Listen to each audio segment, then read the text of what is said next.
BOS system? Well, the business operating system is the engine that runs our business. We earn the money we earn, we work the hours we work, we have the stress in life and balance we do as a result of the engine that is running our business. Whether you know it or not, you have a BOS in your system right now, a BOS system for your business. What is the BOS that we have with our organization? Well, there's three parts to every BOS, the engine in one's business. So we have the DNA for people, the DNA for business, and the DNA for life.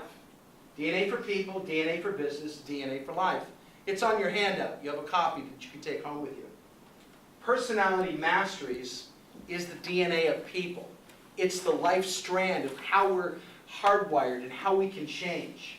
The 530 grid is a simple and yet extremely complex grid that shows us that's a definite map of how we are in every sales process that we are in life. And it doesn't have to be sales. Don't think of this just in terms of business.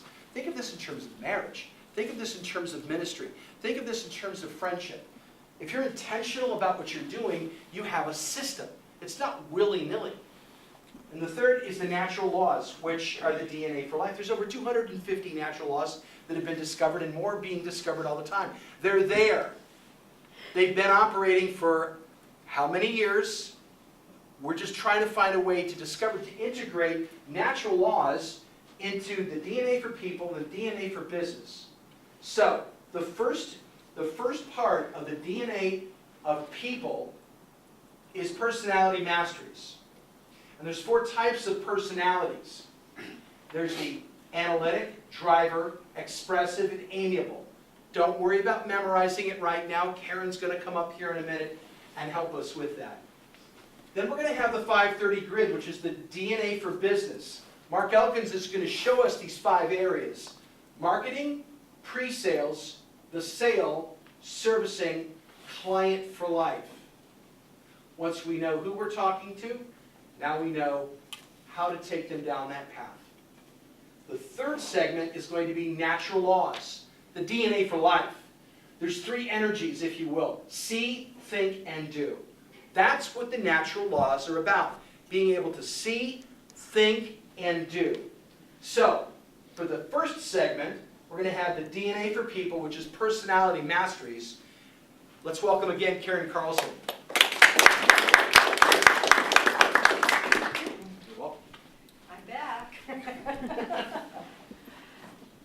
The DNA for people, personality masteries. Every single one of us is different, yet in some ways we are the same. When we look at all those 3, DNA for people, DNA for business, DNA for life, they all have the DNA. Our DNA is what makes us different, yet there are some similarities. The individual part of it is the interesting part that differentiates us.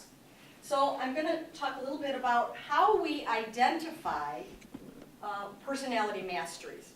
It's a very simple and really very quick process, which is kind of fun to do with people. So when you're meeting somebody, if you could ask them a couple of simple questions and be able to identify the best way to communicate with them, the best way to share information with them that they would be able to receive kind of in their language, be able to process in their own fashion, and then be able to take that and share that outward. Share that with the people that are in their circle of influence, in their business, in their life, in their world. How fun would that be, and how beneficial would that be for people to have that kind of a process? So I'll kind of quickly go through it. Here we have the geo segment. So of these 4 shapes, we would ask someone, which one of these 4 shapes would you tend to like the most? The cube, the pyramid, the wavy line, or the ball? And they might look at you and wonder, what?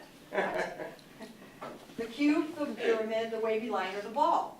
So they would rate those 1 to 4. So they might say first, well, I like the wavy line, number 1. Then you would ask them number 2, number 3, number 4. And that would give you an indication based on that of one of the elements of their personality. then you would go on and you would ask them, in this pain quadrant, which one of these would cause you the most frustration? So would it be things being out of order, things being out of control, things boring or not fun, or conflict with others? Once again, they may look at you kind of strange and go, what? So then you just say, which one of these would cause you the most frustration? Things being out of order, out of control, boring or not fun, or conflict with others. By those couple of answers, you have real insight into their personality. So, linking it to these four, the cube is the analytic. This is a person that really gets deep into the details. You know, probably an accountant is an analytic because they love the numbers and get really caught up with that. But sometimes they can get so caught up with it that they can't move forward, that they can't take the next step, that they're not able to move in making a decision because they keep analyzing and keep looking at those details. So if you were speaking to them, what do you think might be a way that you could communicate best with them? Be organized. Okay? Give them data. Here's all the There you go. facts. Okay, here's the facts. Just the facts, ma'am. The second one is the pyramid. This is the driver. The driver person is one that is really, they have the big vision. They know where they want to go. Driver is a perfect word for that personality. They know where they want to go, and they're going to get there. And so you can either come along, or you can get out of the way because they're going to move forward. With or without you, they're going to reach their goal. And so, what do you think would be a good way to communicate with a driver? Quickly. Okay. Get to your point. Big picture. Give him what he needs. And what is it that he needs? Well, it could be something to keep the motor running, or it could be something that could put the brakes on and stop him from going in the wrong direction. Yes? Tools, systems, Okay, systems. Go ahead, Tim. encouragement. Encouragement, okay. Math. It could be being very direct and very precise with your words. Don't waste time giving a lot of extra, extra words and extra descriptions and adjectives. I don't think they like adjectives.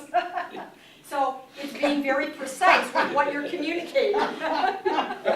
That's beautiful. But it's true.